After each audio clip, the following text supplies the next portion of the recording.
इस रोड की वजह से जहाँ के लोग इतने परेशान हैं कि लोग जहाँ से अपने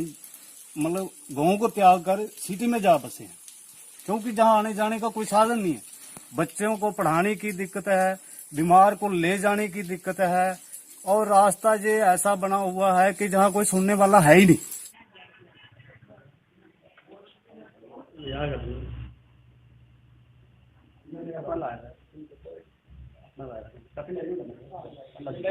ये डाबी टू गोरन रोड जो है, ये इसका कुछ हिस्सा जो है हीरानगर सब डिवीजन में पड़ता है, बाकी जो है गोरन को सांबा में पड़ता है। 4.5 किलोमीटर एरिया जो है, जैसे मेरी AW कंसर्न से बात हुई, उन्होंने बताया कि बारिश के कारण इसको हम खोल नहीं पाए, मशीन चल नहीं पाई, तो कल से ये मशीन लगवा देंगे।